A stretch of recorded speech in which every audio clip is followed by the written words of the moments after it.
Ya, pemirsa, pemerintah menggandeng Ikatan Pedagang Pasar Indonesia untuk mendorong pedagang pasar di tanah air berdaya saing.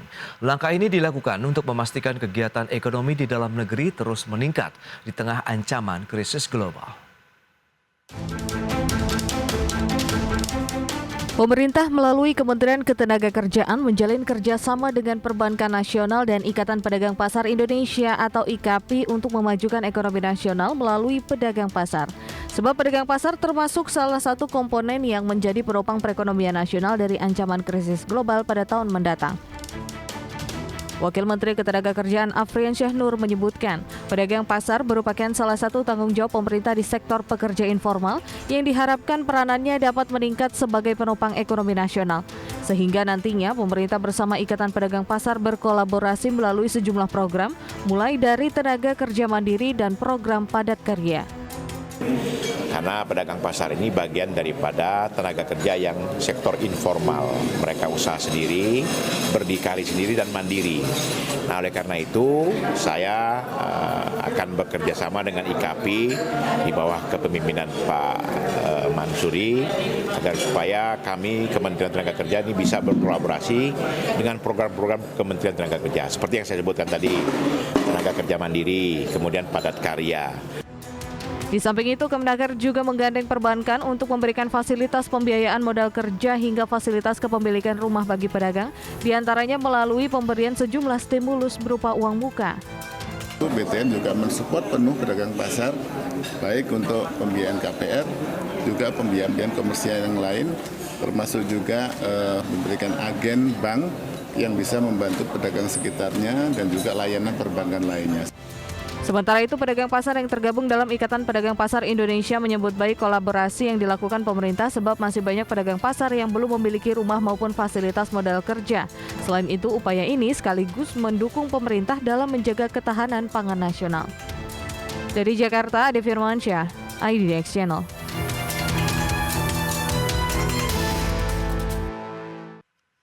Ya, pemirsa, berikutnya kami akan sampaikan infografik untuk Anda terkait dengan jumlah gerai retail di Indonesia. Ya, data selengkapnya bisa Anda saksikan di layar televisi Anda. Kita lihat ini data dari tahun 2021. Ya, ini kita lihat pasar tradisional itu ada sekitar 3,6 juta gerai yang terdapat di Indonesia. Kemudian minimarket sekitar 38.323 gerai, sementara untuk supermarket 1.411 gerai, dan gerai sendiri untuk retail bensin itu sekitar 358 gerai dan hypermart 285 gerai. Itu dia jumlah gerai retail yang ada di Indonesia, cukup banyak jumlahnya. Kemudian bagaimana dari sisi dominasi penjualan grosir retail Indonesia?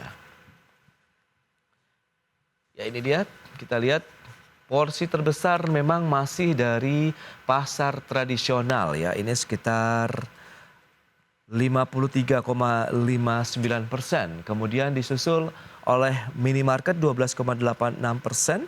Selanjutnya supermarket 4%, hypermarket 1%, dan penjualan grosir retail lainnya sekitar 0,02%. Itu dia. Baik, kita akan lanjutkan dengan sejumlah informasi menarik lainnya untuk Anda, pemirsa.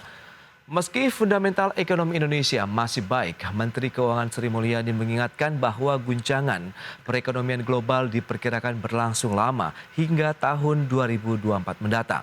Salah satu faktor mendorongnya yakni ancaman inflasi dan stagflasi yang akan menekan daya beli masyarakat.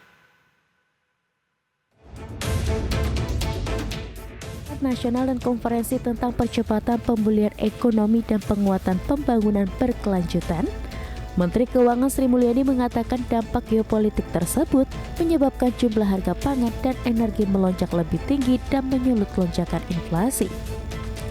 Dengan kondisi tersebut, negara G20 mulai mewaspadai karena dampaknya diperkirakan hingga 2024 mendatang.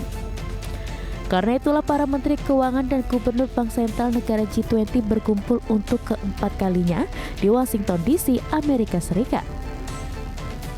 seberapa banyak negara yang akan masuk di dalam krisis default yang kemudian muncul dalam bentuk juga krisis ekonomi. Dan ini tentu merupakan suatu kondisi yang makin rumit. Jadi global ekonomi menjadi luar biasa kompleks. Inflasi tinggi, resesi, sehingga resesi dan inflasi namanya stagflasi, sementara space dari kebijakan fiskal moneter menjadi makin terbatas karena sudah digunakan sejak tahun 2008-2009 sudah global financial crisis dan kemudian dipakai lagi secara luar biasa pada saat pandemi. Ini adalah konteks yang sedang dan akan terus kita kelola hari ini dan tahun 2023 dan bahkan kemarin pembahasan persoalan kompleks ini akan berlanjut ke 2024. Sri Mulyani menambahkan ancaman resesi perekonomian global ini juga disebabkan kenaikan biaya dana dan gagal bayar beberapa negara yang sudah memiliki utang cukup tinggi. Akibatnya ruang fiskal dan moneter di negara tersebut sudah hampir habis karena dipakai untuk mengatasi pandemi COVID-19. Dari Jakarta, Tim Liputan IDX Channel.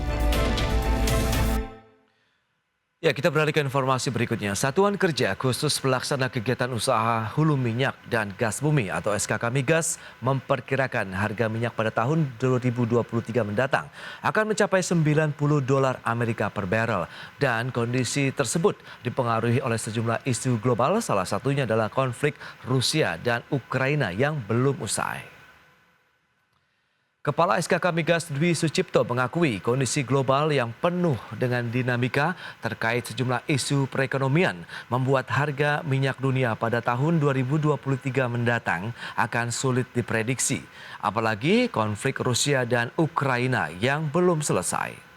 Di sisi lain, adanya pemangkasan produksi oleh negara yang tergabung dalam OPEC Plus membuat harga masih bisa ditahan berada di posisi tinggi. Selain itu, isu transisi energi berbasis fosil menjadi energi baru terbarukan juga akan mengurangi permintaan migas dan berdampak pada rendahnya minat investasi di sektor tersebut. Memang hal-hal yang saat ini betul-betul penuh dinamika yang perlu dicermati sehingga memang sulit untuk menentukan prediksi skenario harga minyak dunia ke depan. Tetap harus berada dalam beberapa skenario yang kita terus jaga dan so far kita masih memegang sekitar angka 90-an US dollar sebagai harga di tahun 2023 tetapi boleh jadi akan turun nanti apabila ada kelemahan. Baik pemirsa, kami akan segera kembali dengan sejumlah informasi menarik lainnya usai jeda yang satu ini. Ya, terima kasih Anda masih bergabung bersama kami dalam Market Review. Berikut ini kembali kami sampaikan info untuk Anda di mana Bank Indonesia kembali menaikkan suku bunga acuan BI 7 Days Reverse Repo Rate sebesar 50 basis point. Kenaikan BI Rate menjadi 4,75% dilakukan untuk mengendalikan tekanan inflasi dan menjaga nilai tukar rupiah yang terus tertekan. Rapat Dewan Gubernur Bank Indonesia pada 19 Oktober dan 20 Oktober 2022 memutuskan untuk kembali menaikkan BI 7 Days Reverse Repo Rate 50 basis point menjadi 4,75%. Gubernur Bank Indonesia Peri Warjio menjabarkan kenaikan tersebut diikuti kenaikan deposit facility 50 basis point menjadi 4% dan lending facility naik sebesar 50 basis point menjadi 5,5%. Kenaikan tersebut dilakukan sebagai jangkar naiknya ekspektasi inflasi sehingga keputusan kenaikan suku bunga tersebut sebagai langkah front-loaded and forward-looking. Dengan kebijakan ini, Bank Indonesia menargetkan inflasi inti kembali ke sasaran 3% plus minus 1% lebih awal pada paruh pertama 2023. Selain itu, kenaikan suku bunga acuan dilakukan untuk memperkuat stabilisasi nilai tukar rupiah di tengah semakin kuatnya mata uang dolar Amerika dan tingginya ketidakpastian pasar keuangan global. Gerakan Nasional Pengendalian Inflasi Pangan. Dan itulah yang menyebabkan kenapa inflasi bulan ini akan lebih rendah dari bulan sebelumnya dan untuk keseluruhan tahun ini juga akan lebih rendah dari perkiraan sebelumnya. Yang tentu saja berkaitan dengan inflasi tadi sekaligus menjawab kenaikan suku bunga ini tadi tidak hanya untuk menurunkan ekspektasi inflasi dari konsensus forecast yang terlalu tinggi, tapi juga memastikan inflasi inti. Sekali lagi, kenaikan suku bunga acuan kali ini juga menandakan naiknya BI 7 Days Reverse Repo Rate dalam 3 bulan terakhir. Sejauh ini Bank Indonesia telah menaikkan suku bunga acuan sebesar 125 basis point. Dari Jakarta, Rarjo Patmo, IDX Channel.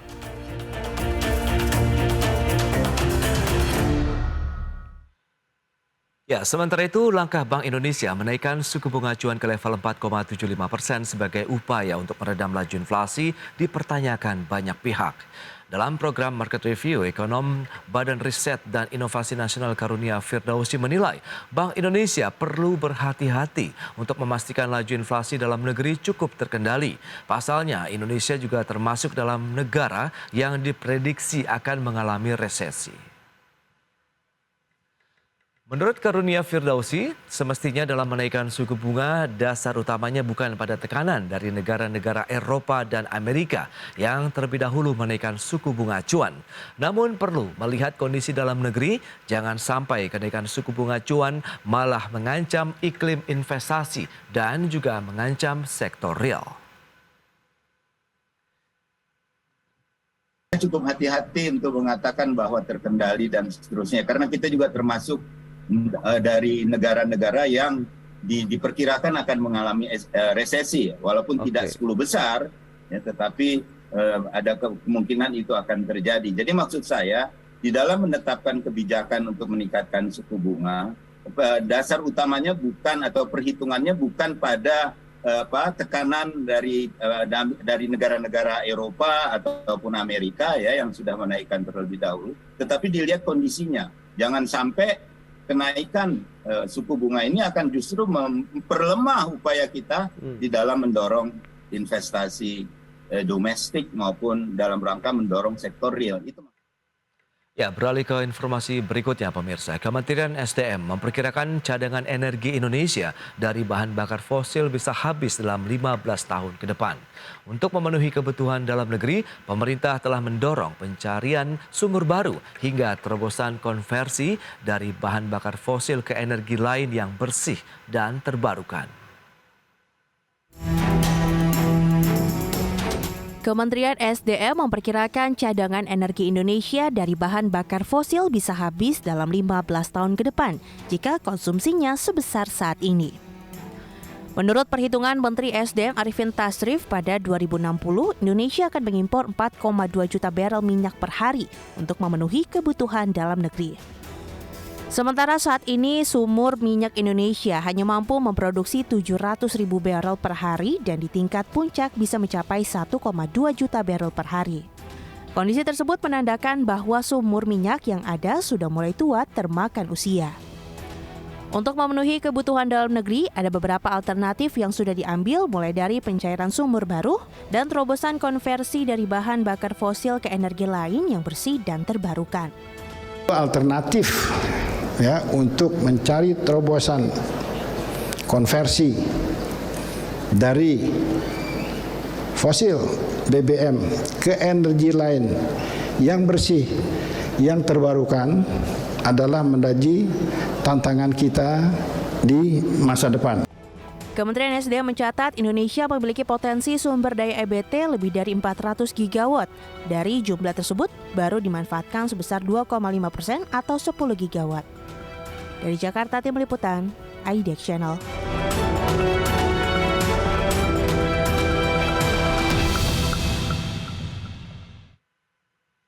Ya, pemirsa, 1 jam sudah saya menemani Anda dalam Market Review. Saya Prasetyo Wibowo beserta kerabat kerja yang bertugas undur diri. Terima kasih dan sampai jumpa.